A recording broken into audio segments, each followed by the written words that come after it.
Ó, eu tenho aqui um exemplo de uma planta. Ó, isso é uma planta que na idade é uma mudinha ainda. Eu estou plantando essas mudas aqui para um sistema que a gente está montando para um sítio aqui em Mogi das Cruzes. E é um sistema MGS, daquele de perfis móveis. Né? E eu estou adiantando umas mudinhas aqui para a proprietária lá. Só que, como ainda não terminou lá, você percebe que ele já percebeu que vai morrer. Isso aqui é um pepino, é um pezinho de pepino. E ele já percebeu, ele já deu flor.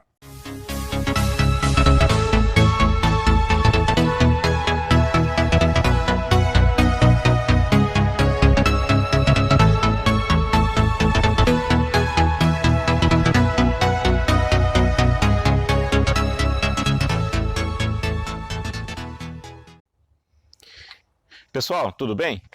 Hoje eu vou estar falando para vocês o que eu aprendi sobre empendoamento precoce.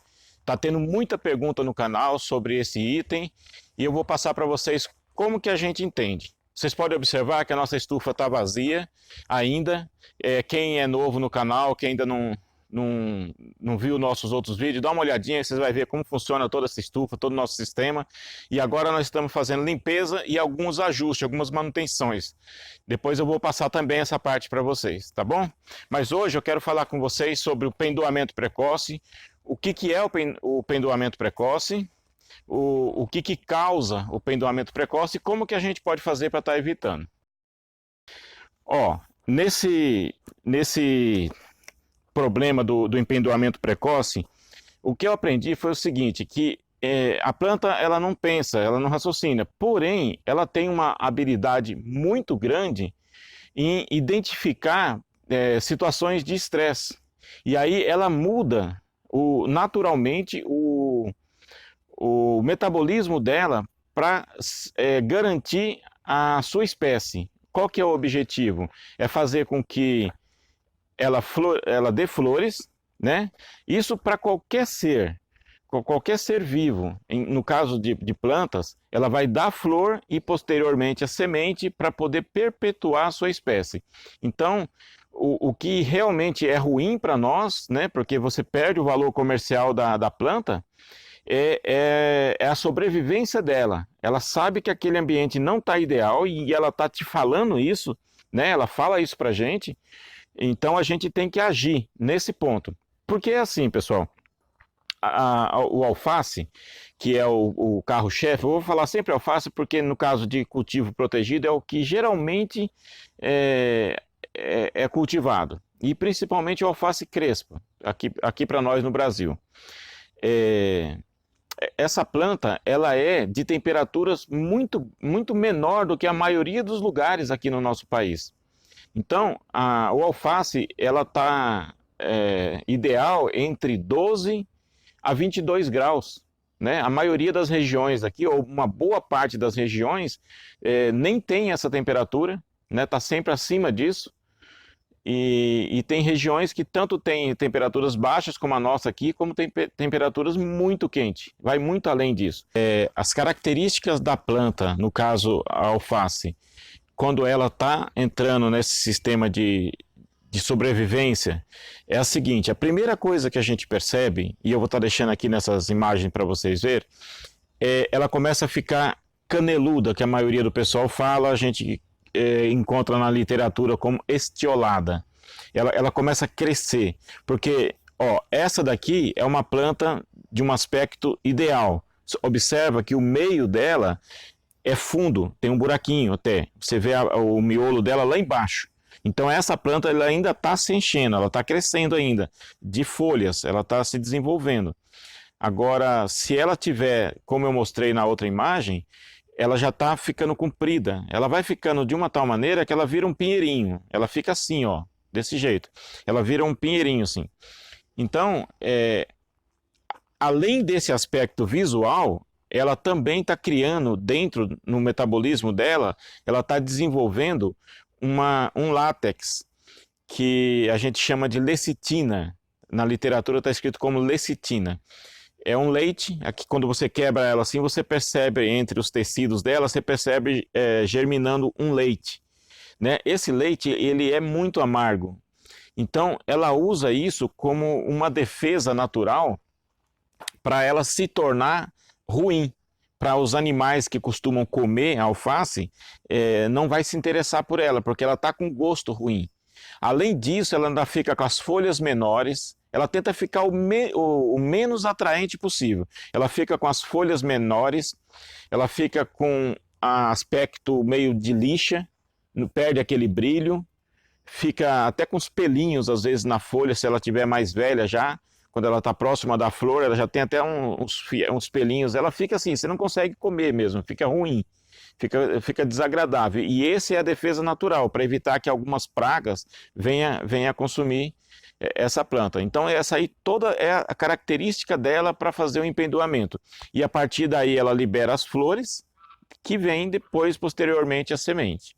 Entendeu? Então, a gente tem que entender esse funcionamento dela, e no nosso caso, que é um caso comercial, a menos que você esteja interessado em tirar a semente dela para plantar novamente, né, que não vale a pena para a gente que trabalha com sistema comercial, só se você tem uma pequena horta. Mas no sistema comercial é ideal você comprar sementes já prontas, que já foram selecionadas, de uma marca boa, e uma semente que já é tratada. Né? Não adianta ficar gerando semente, não é o ideal. Mas nesse caso, você tem que perceber isso daí quando ela está bem novinha. Porque quando ela começa o efeito do empendoamento, ela ainda não está com essas características ruins. Ela está iniciando o processo. Então, naquele momento, você tem que embalar tudo e enviar para o seu cliente ou vender. Porque aí você conseguiu salvar.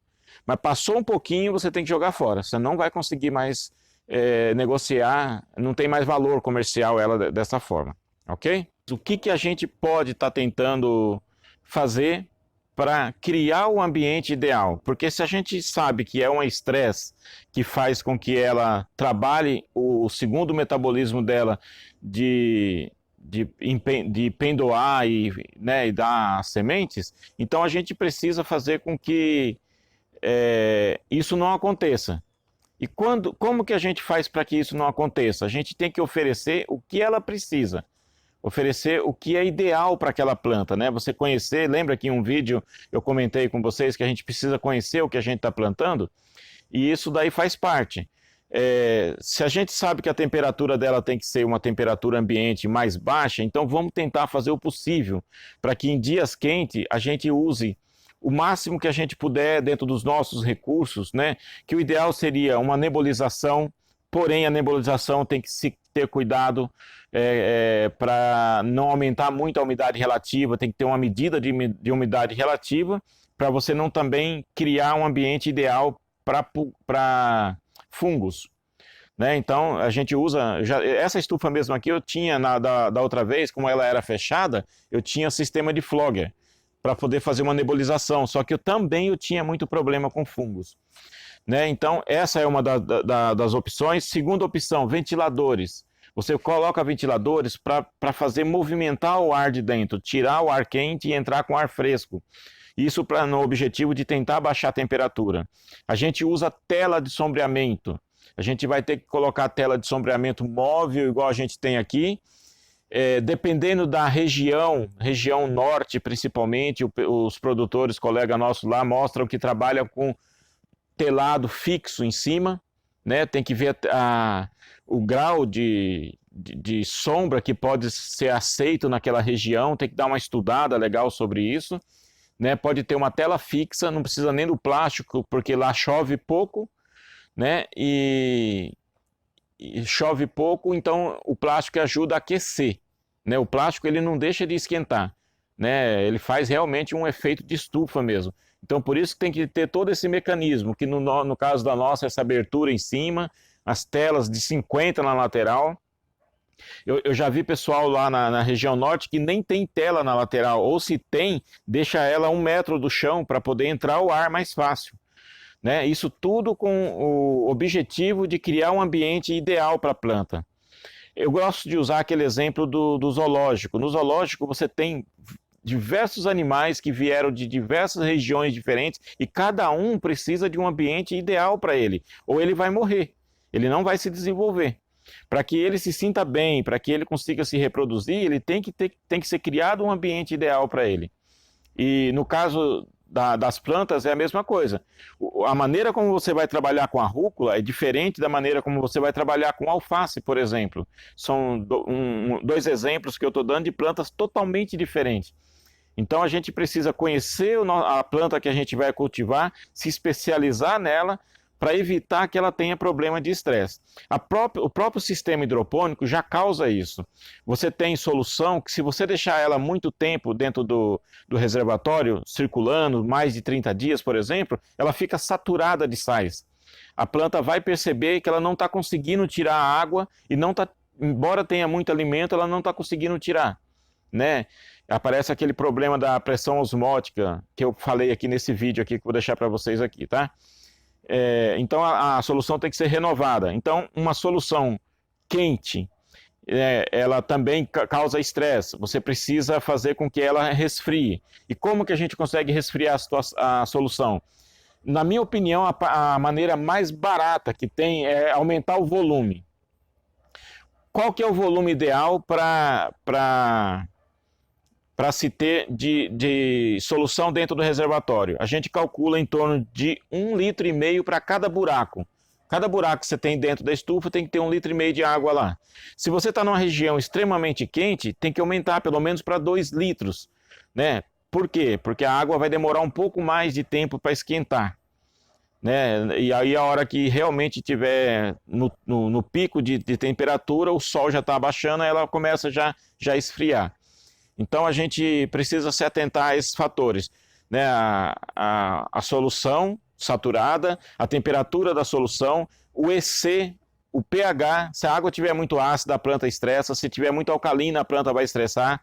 Se o EC estiver muito baixo, estiver faltando alimento, a planta percebe que vai morrer, ela vai empendoar. Se estiver muito alto, que ela não conseguir tirar água, ela vai empendoar. Então, todos esses fatores a gente tem que observar. Se você perceber que dentro do seu sistema você está com planta que está empendoando, né? Você está tendo problema de estar sempre empendoando, então você tem que mudar. Porque assim, você teve um empendoamento nessa produção.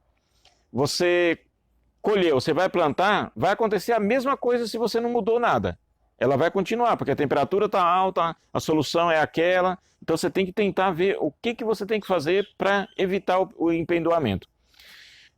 Dentro do sistema, só o fato da planta estar próxima, igual a gente tem aqui dentro do sistema, está a 25 centímetros uma da outra. Só isso daqui já é o suficiente para fazer com que ela comece a empendoar naturalmente. O ideal para a alface crespa é em torno de 30 centímetros de distância. A alface americana, 35 centímetros de distância. Cada um tem a sua distância. A rúcula, 20 centímetros. Então, a gente já tem aqui 25, já está 5 centímetros menos do que o ideal, né? Nesse espaçamento aqui da banca final aqui. Só isso daqui já vai causar isso, né? Se você tem sempre muito problema com isso, já deixa ela um pouquinho mais longe, um pouquinho mais distante uma da outra, já vai ajudar um pouco. Então é isso, pessoal. A gente tem que conhecer. Eu tenho aqui um exemplo de uma planta. Isso é uma planta que, na idade, é uma mudinha ainda. Eu estou plantando essas mudas aqui para um sistema que a gente está montando para um sítio aqui em Mogi das Cruzes. E é um sistema MGS, daquele de perfis móveis, né? E eu estou adiantando umas mudinhas aqui para a proprietária lá. Só que, como ainda não terminou lá, você percebe que ele já percebeu que vai morrer. Isso aqui é um pepino, é um pezinho de pepino. E ele já percebeu, ele já deu flor. Ele já está com flores. Isso daqui, ele está falando para você, olha, eu vou morrer. Então, a gente precisa ficar atento com isso. O recado que eu tenho para passar para vocês hoje é esse. Isso foi o que eu aprendi de empendoamento, é em cima disso que eu estou trabalhando. Se eu encontrar mais material, mais informações, e as pesquisas que eu fiz está aqui na descrição desse vídeo. 2 recadinhos rápidos que eu quero deixar para vocês. A gente vai estar fazendo uma viagem agora para trazer um material que eu acho que vocês vão gostar bastante. Faz tempo que eu estou querendo fazer esse vídeo, só que a gente precisava de um investimento. e não estava muito fácil para a gente fazer isso. E a gente está conseguindo com uma empresa muito bacana, que se tudo der certo eu vou divulgar direitinho para vocês. A gente vai estar fazendo essa visita em um sistema que a gente nunca mostrou aqui no canal. É um sistema moderno, um sistema, não é moderno, é diferenciado. Né? Nós já fizemos uma, mas é aqui perto, com o Fernando, e vocês gostaram bastante, que eu percebi. E agora nós vamos fazer um outro diferente, tá bom? E o recado 2, a gente vai estar na feira agora, dia 28, agora na Hortitec aqui 2019, em Olambra. Então é no último dia, a gente vai estar na sexta-feira, no último dia. Deixa aqui na descrição para nós se vocês vão estar participando. E aí eu vou ver a quantidade de pessoas que vai estar indo e eu vou tentar conseguir convite para vocês. Já tem uma empresa que já disponibilizou convite para a gente passar para um determinado número de inscritos aí. Tá bom? Eu peço para vocês, pessoal, eu estou percebendo, depois de um tempo para cá, eu comecei a conversar com a turminha, eu estou percebendo que muitos não estão inscritos no nosso canal ainda, e não é nem por maldade, às vezes nem sabe como fazer a inscrição. Eu tenho muitas pessoas que seguem a gente, são pessoas humildes, que estão aí trabalhando no interior, têm pouca habilidade com a eletrônica, com dispositivos, com computador. Então eu fiz aqui, eu pedi para minha nora fazer um passo a passo aqui para a gente, de como fazer uma inscrição. Como você se inscrever no nosso canal, ativar o sininho, para que toda vez que tem um vídeo novo igual esse, você vai estar recebendo aí vai estar recebendo um aviso aí no seu computador, tá bom? Olá pessoal, então, aqui temos uma página que nos informa as pessoas que assistem os nossos vídeos, se são inscritos ou não, e a maioria não é inscrito. Bom, para se inscrever é fácil, é só digitar o nome do canal no YouTube, né, e apertar no botão vermelhinho, que é o botão de se inscrever. A segunda opção é entrando na página, né, apertando o botãozinho vermelho. Já na terceira opção é só clicar no vídeo, como de costume, né, descer um pouquinho o vídeo, apertar no botão de se inscrever, e aqui te dá a opção de você ativar o sininho, que é melhor, que você recebe as notificações dos próximos vídeos, e apertando no like. Agora, pelo celular, eu vou ensinar para aqueles que não sabem ainda como é que cria uma conta para poder ser inscrito no canal. Só clicar no botãozinho de se inscrever, ele vai automaticamente mandar você adicionar uma conta. Se clica em adicionar conta, ele vai te direcionar para uma página. Você coloca seus dados, né, nome, sobrenome. Pelo celular é muito mais fácil, não precisa de tantas informações do que no computador. Sua data de nascimento, e seu gênero, né, feminino ou masculino. E aqui você vai criar um e-mail. Você cria um e-mail com seu nome, e na maioria das vezes, se você tem um nome conhecido, ele não é aceito de primeira, porque já tem pessoas com esse nome. Mas aí é só você adicionar algum número, alguma letra para poder diferenciar que vai ser aceito. Bom, agora é só criar uma senha sua pessoal para você poder entrar em outro celular, enfim, ou até mesmo pelo computador. E aí agora é só aceitar, ler os termos certinho e aceitar. E pronto, o seu perfil vai estar completo para você poder ser inscrito no canal e acompanhar todos os vídeos. Então é isso aí, meus amigos, um abraço e até o próximo vídeo.